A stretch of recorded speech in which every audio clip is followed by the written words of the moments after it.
नमस्कार दोस्तों, आप सभी का स्वागत है बहुत ही ज्यादा दिल को दहला देने वाली हॉरर कहानी में। हर रोज की तरह आज भी मैं आप लोगों के साथ शेयर करने वाली हूँ गांव की सच्ची घटित कहानी। गांव की जो स्टोरी होती है वह एक्चुअल में घटित होती है। गांव वाले हमेशा अलग अलग टाइप के आत्माओं का सामना करते हैं। आज की जो कहानी है यह अंतर आत्मा को कपा देने वाली कहानी है। तो चलिए बिना देर किए कहानी को स्टार्ट करते हैं। आप लोगों से रिक्वेस्ट रहेगा, कहानी पसंद आए तो प्लीज मेरे चैनल को सब्सक्राइब कीजिएगा। दोस्तों, एक गांव में एक ग्वालन थी जिसका नाम तुलसी था और वह हर रोज गांव गांव घूम कर दही बेचा करती थी। उसका हमेशा का यही काम था। उसके पास बहुत सारे गाय भैंस बकरी वगैरह थी। वह लेडी हर रोज रात में दही जमाती थी और दही का जो मटका होता है वह टोकरी में रखकर अपने सर पे रख के पैदल घूम घूम के गांव में दही बेचा करती थी। दोस्तों, हर रोज की तरह तुलसी ने दही लिया, उसको टोकरी में रखा और अपने सर पे रखा और लेकर निकल पड़ी गांव में दही बेचने के लिए। उस दिन उसकी दही उसके गांव में नहीं बिकी। फिर उसने डिसाइड किया कि दूसरे गांव में जाके बेचेगी। वह दूसरे गांव में पहुंची जो कि थोड़ी दूरी पे था और वहां पर उसकी दही दोपहर तक सब बिक गई। कुछ भी नहीं था मटका में, तो उसने प्लान किया कि दही बिक चुका है तो मुझे घर चलना चाहिए।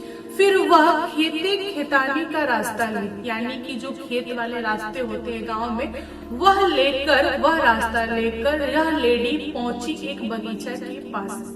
जो बगीचा था वह बहुत ही बड़ा था और काफी ज्यादा सुनसान था, क्योंकि दोपहर का टाइम था, गर्मी का मौसम था, तो बगीचा में कोई नहीं था और इस लेडी को बहुत तेज की प्यास लगी थी। इसने फैसला किया कि थोड़ी देर रुक जाते हैं पेड़ के छांव में, देन घर के लिए निकलेंगे, क्योंकि धूप बहुत ही ज्यादा कड़ी है और मुझे नुकसान कर रही है। धूप में चल रही हूँ तो और भी प्यास लग रहा है, तो एक काम करती हूँ, 2 घंटा यहीं रुकती हूँ। फिर तुलसी ने एक बहुत भारी पेड़ के नीचे बैठी अपना टोकरा सर से उतारकर बाजू में रखी। जैसे ही साइड में उसने टोकरा रखा, जो मटका था उसका जो कैप था ना, ढक्कन, वह धीरे से खसक गया, यानी कि मटका अलग ढक्कन अलग हो गया।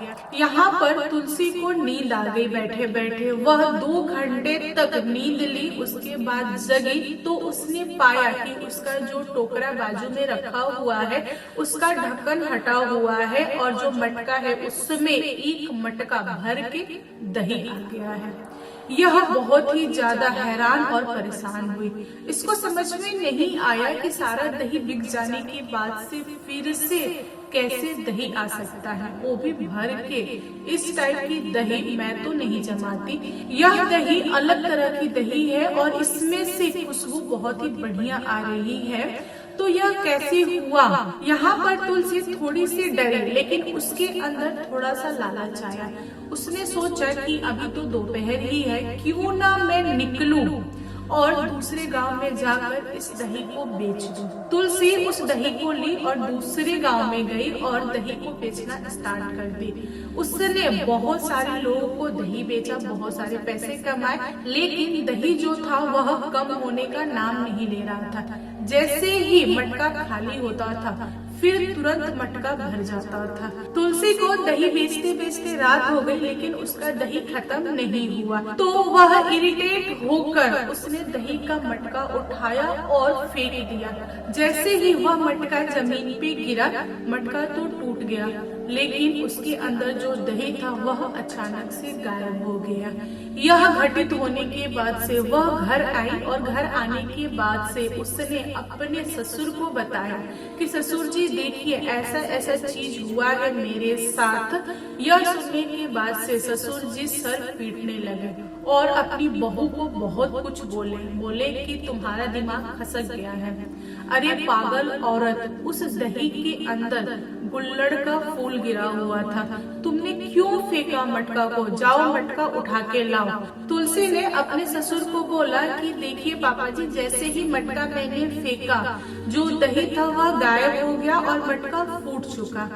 अब यह बात पूरे गांव में फैल गई कि तुलसी के मटके में गुल्लड़ का फूल पड़ा था और वह औरत मटका ही तोड़ के चली आई। मतलब कितनी बड़ी मूर्ख है। दोस्तों, ये जो घटना थी इसको 3 लोगों ने सुना। तीनों पक्के दोस्त थे, तीनों के पास कोई काम नहीं था, यह किसानी करते थे। इन लोगों के मन में लालच आया। ये तीनों लोग पहुँचे तुलसी के पास और पूछे कि एक्चुअल में उस दिन क्या हुआ था।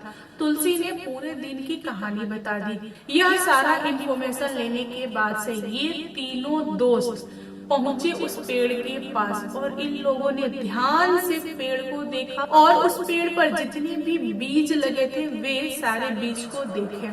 लोग ऐसा बोलते हैं कि दुनिया में आज तक किसी ने भी गुल्लड़ का फूल नहीं देखा। यह फूल बहुत ही ज्यादा कीमती होता है, प्लस अगर किसी के हाथ लग जाए तो वह बहुत ही ज्यादा धन्यवान हो जाता है। इसी लालच में तीनों लोग गए थे, लेकिन पूरा पेड़ चेक कर लेने के बाद से भी इन तीनों दोस्त को कुछ भी हाथ नहीं लगा। फिर तीनों दोस्त रोज रोज उस पेड़ के पास जाने लगे। लगभग 1-1.5 सप्ताह जाने के बाद से ये लोग थक गए। फिर इन लोगों ने सोचा कि हो सकता है यह फूल दिन में ना फूलता हो, रात में फूलता हो, तो हमें रात में आना चाहिए, क्योंकि दिन में फूलता तो दिख ही जाता, हम लोग तो निगाहें टिकाए हुए हैं। फिर तीनों लोगों ने फैसला लिया कि रात में खाना वाना खा लेंगे, पूरे गांव में सुत्ता पड़ जाएगा, तब हम जाएंगे पेड़ के पास। जैसा इन लोगों ने प्लान बनाया था वैसा इन लोगों ने किया। रात के करीबन 11 बजे के बाद ये तीनों दोस्त इकट्ठा हुए, लालटेन लिए और लालटेन के सहारे उस बगीचा के उस पेड़ के पास गए जहाँ पर वह लेडी यानी कि तुलसी बैठी थी। ये सारे लोग गए तो वहाँ पर इन लोगों ने पाया कि तुलसी जहाँ बैठी थी वहीं पर एक और लेडी बैठी हुई है, जो कि अपना सर घुटना पे रख के रो रही है और अजीब तरह से रो रही है। वह क्या बोल रही है रोते रोते इन तीनों को समझ में नहीं आ रहा है। इन तीनों में से एक आदमी ने पूछा उस लेडी से कि तुम कौन हो और यहाँ पे क्या कर रही हो, इतनी रात को यहाँ पर क्यों बैठी हो, तुमको डर नहीं लग रहा क्या? तब वह औरत सर ऊपर की, जब उसने सर ऊपर किया इन तीनों के होश उड़ गए, क्योंकि वह गजब की सुंदर थी और वह रोते रोते बोली। उसकी जो आवाज थी ना बहुत ही पतली थी, मानो जैसे कि नाक से बात कर रही हो। उस औरत ने बोला कि देखिए, मेरा नाम मोहिनी है और मैं काफी टाइम से यहीं बैठी हूँ, हर रोज रात में यहीं आती हूँ, क्योंकि मैं थक गई हूँ अपनी जिंदगी से। इन लोगों ने पूछा कि आखिर हुआ क्या है, क्या चाहती हो, यह सब क्यों बोल रही हो? तब उसने बताया अपने बारे में कि मेरे जो बाबा हैं वह मेरे लिए लड़का देख रहे हैं, लेकिन कोई भी अच्छा लड़का नहीं मिल रहा है शादी के लिए, ना ही कोई मुझसे शादी करना चाहता है। मैं बहुत सुंदर हूँ, इसके बावजूद भी कोई लड़का मुझे पसंद नहीं करता। रीजन बस एक ही है कि मैं नाक से बोलती हूँ। यहाँ पर तीनों दोस्त हंसने लगे। तब वह चिड़चिड़ा के बोली कि तुम लोग हंस क्यों रहे हो, मेरा मजाक क्यों बना रहे हो? तुम में से कोई कुंवारा हो तो मुझसे शादी कर ले। तीनों बोले कि नहीं कर सकते, क्योंकि हम तीनों शादीशुदा हैं। फिर मोहिनी ने बोला कि मुझे फर्क नहीं पड़ता, तुम तीनों में से जो चाहे मुझसे शादी करके मुझे रख सकता है, मुझे कोई दिक्कत नहीं है, सिर्फ और सिर्फ मैं रात में आया करूंगी, दिन में तो मुझे कोई भी नहीं देख सकता। यहाँ पर तीनों लोगों को झटका लगा और बोले कि नहीं, यह संभव नहीं है, हम यहाँ पर आए हैं गुल्लड़ के फूल लेने के लिए, तो हमारे सामने मत आओ, तुम जाओ, तुम उधर बैठो साइड में और तुमको जो करना हो करो, हट जाओ यहाँ से, मुझे गुल्लड़ का फूल ढूंढना है। यह सुनते से ही मोहिनी का माथा ठनका और वह हवा में उड़ी। जैसे ही मोहिनी हवा में उड़ी इन तीनों के होश उड़ गए, क्योंकि मोहिनी का जो असली रूप था जब इन लोगों ने देखा तो ये लोग डर गए। मोहिनी जो थी वह नॉर्मल औरत नहीं थी, वह एक चुड़ैल थी। इसीलिए वह नाक से बोल रही थी प्लस हिनहिना रही थी। जो चुड़ैलें होती हैं वह हिनहिनाती हैं, बहुत ज्यादा हिनहिनाती हैं, चूड़ियां बजाती हैं, पायल बजाती हैं। उनकी चूड़ी की जो खनक होती है वह अलग टाइप की होती है। इन लोगों का सर दुखने लगा और वह बार बार एक ही सवाल कर रही थी कि तुम तीनों में से मेरा दूल्हा कौन है, जल्दी से डिसाइड करो कि तुम तीनों में से शादी कौन करेगा, वरना मैं तीनों को खा जाऊंगी। ये तीनों दोस्त बहुत ही ज्यादा डरे थे, भागने की कोशिश की है लेकिन उससे बच नहीं पा रहे थे। जिधर भाग रहे थे वह उड़ के उनके सामने आ जा रही थी। ये लोग बहुत ज्यादा थक गए थे। फिर एक दूसरे को बोलने लगे कि भाई तू शादी कर ले, तू कर ले, तू कर ले। ये आपस में ही लड़ने लगे लेकिन इसका कोई भी हल नहीं निकला। इन तीनों दोस्तों में से एक इंसान थोड़ा सा तेज तरार था। उसने इस मुसीबत के टाइम में थोड़ा सा धैर्य रखा और बोला कि देखो शादी तो मैं कर लूंगा बट समस्या ये है कि कुंडली मिलानी होगी, बिना कुंडली की शादी नहीं होती। तो तुम जाओ कुंडली लेकर आओ, तुम्हारे पास तो कुंडली होगा ना। तब चुड़ैल ने बोला कि नहीं मेरे पास तो कुंडली नहीं है, मेरे घर वालों ने तो कभी नहीं बताया कुंडली के बारे में। तभी दूसरा दोस्त बोला कि नहीं जाओ अपने घर वालों से पूछ के आओ। मोहिनी जो थी वह अपने घर जा रही थी कुंडली देखने के लिए, थोड़ी दूर ही आगे बढ़ी थी यानी उड़ के जा रही थी। तभी उसका ध्यान पीछे आया, उसने नोटिस किया कि ये तीनों भाग खड़े हुए हैं। उसने इन तीनों को दौड़ा दिया और एक खेत में ले जाकर पटक दिया। मोहिनी को सारा खेल समझ में आ गया था। फिर उसने बोला कि नहीं कुंडली की जरूरत नहीं है, मैं ऐसे ही शादी करूंगी और यहीं पे करूंगी। बताओ कौन शादी करना चाहेगा सबसे पहले। तीनों ने फिर से एक ही बात जपना स्टार्ट कर दिया कि नहीं हम नहीं कर सकते, हम तुमसे शादी कैसे करें, हम तो पहले से ही शादीशुदा हैं। तीनों दोस्त को लग गया था कि जब तक हम हाँ नहीं बोलेंगे तब तक यह शादी नहीं कर सकती, हमें सिर्फ और सिर्फ परेशान करेगी। इसीलिए इन लोगों ने फैसला किया कि सुबह तक इसको हम लोग टालेंगे, लेकिन ऐसा हुआ नहीं। कुछ समय तक चुड़ैल ने माला जपा शादी का, फिर बाद में उसने अटैक कर दिया। नाखून से लपेटा, बहुत ही ज्यादा पूरे शरीर में दाग कर दिया। उसने उठा के पटकी भी बहुत तरह से परेशान किया ताकि ये लोग हाँ बोल दे, लेकिन इन लोगों ने हाँ नहीं बोला।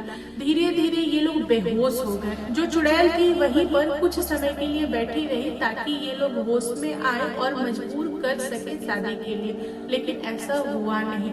ये लोग काफी लंबे समय के लिए बेहोश थे। जहाँ जमीन पे ये लोग गिरे थे वहाँ चारों तरफ ब्लड ही ब्लड था। सुबह में किसी किसान की नजर पड़ी इन तीनों पर तो पूरा का पूरा हल्ला हो गया। गांव वाले भी ढूंढते ढूंढते उस जगह पे पहुंच गए थे जहां पर तीनों बेहोश थे। गांव वाले इन तीनों को उठाए घर ले गए, होश में लाए। फिर जाकर पूरे घर वालों को और गांव वालों को रात की घटना के बारे में पता चला। गांव के जितने भी बुजुर्ग थे वे सारे लोगों ने इन तीनों यंग आदमी को एडवाइस दिया कि किसी अच्छे तांत्रिक से ताबीज बनवा लो, क्योंकि वह चुड़ैल हार नहीं मानेगी। क्योंकि तुम लोगों ने उसे ना बोला है, उसे रिजेक्ट किया है, तो वह तुम्हारे पीछे आएगी। अगर जान बचाना है तो ताबीज ले लो। जैसे बुजुर्गों ने एडवाइस किया था ये तीनों लोगों ने वैसा ही किया और आगे चलकर इन लोगों ने लालच को त्यागा, क्योंकि कहानी जो थी वह लालच की वजह से उत्पन्न हुई थी। अगर इनके अंदर लालच नहीं आता तो यह घटना घटित नहीं होती। इसीलिए कहा जाता है कि लालच जो है वह अच्छा नहीं होता है, किसी भी चीज की लालच नहीं रखनी चाहिए। तो दोस्तों इस पर आप लोगों का क्या कहना है कमेंट करके बताइएगा। कहानी पसंद आए तो प्लीज लाइक एंड शेयर कीजिएगा और मेरे चैनल पे न्यू आए हो तो चैनल को सब्सक्राइब करना। Thank you, bye bye.